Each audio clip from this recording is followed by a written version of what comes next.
London, 1872. The city hummed with movement. Carriages clattered over wet cobbles.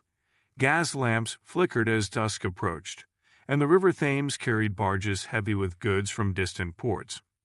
For Eleanor and Thomas, two travelers from different worlds, the city was both a destination and a beginning. Eleanor had arrived from a quiet country village, her suitcase small but carefully packed with a few dresses and a notebook. Thomas, a merchant recently returned from Bombay, carried a leather trunk filled with spices and stories. They met by chance at a crowded coaching inn, where a notice board displayed timetables and advertisements for steamship passages to faraway lands.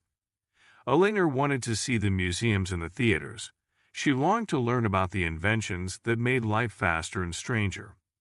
Thomas wanted to find a publisher for his travel letters and to taste the new teas that had become fashionable in London drawing rooms. Their first days were a study in contrasts. Eleanor wandered through the British Museum, tracing her fingers along the edges of ancient pottery and reading placards that described civilizations she had only imagined. She felt small and excited, as if the world had suddenly expanded. Thomas, meanwhile, negotiated with a bookseller in Covent Garden, arguing about the price of paper and the best way to present a map of the Indian coast. He spoke of monsoon rains and crowded bazaars, of the way spices seemed to sing when roasted. They shared a table at a small coffee house one rainy afternoon. Steam rose from their cups. Eleanor sketched a carved figure she had seen in the museum. Thomas unfolded a map and pointed to ports he had visited. They compared notes, her quiet curiosity to his confident anecdotes, and found a rhythm in conversation that felt like the beginning of a friendship.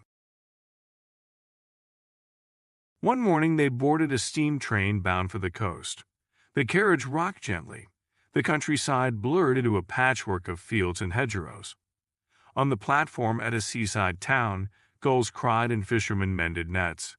They walked along the promenade, where the air tasted of salt and coal. A poster announced a steamship leaving for Alexandria in a week. Thomas paused, considering the possibility of another voyage. Eleanor watched the sea and felt a quiet courage rise in her chest. She had never been beyond the cliffs near her village. Now the horizon suggested a life of choices. On the pier, they met a retired sea captain who told about the stars he used to navigate by. He described the way the ocean could be both generous and cruel, how a calm day might hide a sudden storm. Eleanor listened, fascinated by the captain's steady voice and the way his hands moved when he spoke. Thomas bought a small compass from a shopkeeper, a practical keepsake that smelled faintly of oil and brass. Their travels took them beyond England. On a voyage to the Mediterranean, they encountered passengers from many nations: a French painter with ink-stained fingers, a Greek merchant who hummed old songs, and a young widow who kept a small, secret smile.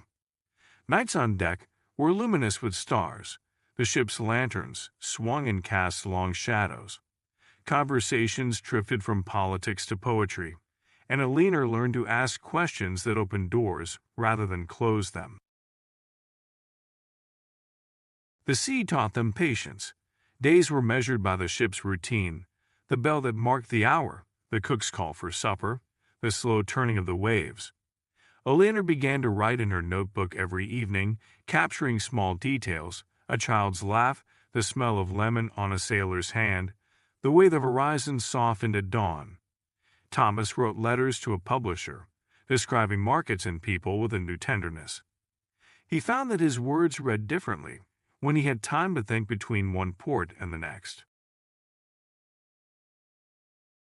In Alexandria, the city's markets were a riot of color and sound.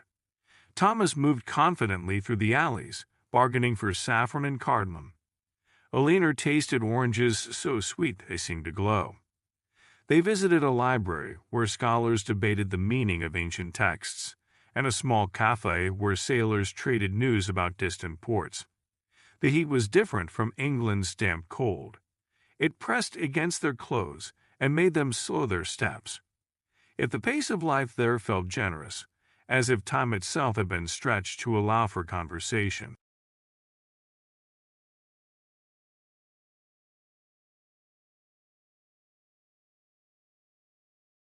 They explored a narrow street where carpets hung like banners and spices were piled in cones of red and gold. A vendor offered them a cup of strong coffee. The first sip was bitter, then warm and bright. Elena watched a group of children playing a game with a small wooden hoop. She sketched them quickly, trying to catch the motion. Thomas listened to a storyteller who spoke of caravans and desert nights. The storyteller's voice rose and fell like the dunes he described. At night, they walked along the harbor. Lanterns reflected on the water and fishermen hauled in nets. Thomas spoke softly about his time in Bombay, about the markets that never slept and the way light fell through the awnings. Elena spoke of the museum and the books she wanted to read. They realized that their travels were changing not only what they knew, but how they felt about themselves. Not all journeys were easy. In a mountain village on the return trip, a sudden storm stranded them for 2 days. The inn was crowded and the food simple. Elena learned to mend a torn sleeve by lamplight, and Thomas discovered that his trunk had been damaged. Some spices had spilled and left a fragrant trail. They laughed at their misfortunes and found that discomfort often revealed kindness. Neighbors shared bread, and a child offered a warm blanket. During the storm, they met a widow who had lost her husband to illness. She spoke of small, steady routines that kept her going: baking bread, tending a small garden, greeting neighbors. Her calm acceptance impressed them both. Thomas helped repair a broken chair, and Elena read aloud from a book she had brought, her voice steady in the lamplight. The villagers listened, and for a few hours the storm felt less like an interruption and more like a shared experience. By the time they returned to London, both travelers had changed. Elena's notebook was full of sketches and observations. She had begun to write short essays about the people she met. Thomas had secured a modest contract to publish his letters, and he had learned to listen more than he spoke. Their adventures had taught them that travel was not only about seeing new places, but about learning new ways to see. They met again at the same coaching inn where their journey had begun. The notice board still held timetables, but now it also held small posters for lectures and exhibitions. Elena read aloud a short piece she had written about a market in Alexandria. Thomas read a passage from a letter that described a monsoon night in Bombay. They listened to each other and to the room, and they understood that their stories would travel further than they had imagined. The world they discovered was a collection of small moments: an exchange at a market, a shared cup of tea, a sudden storm, that together formed a map of human experience.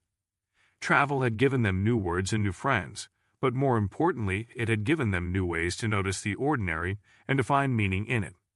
As London's lamps flickered and the Thames moved on, Eleanor and Thomas stepped into the city with quieter steps and wider eyes, ready for the next journey that might begin with a single unexpected meeting.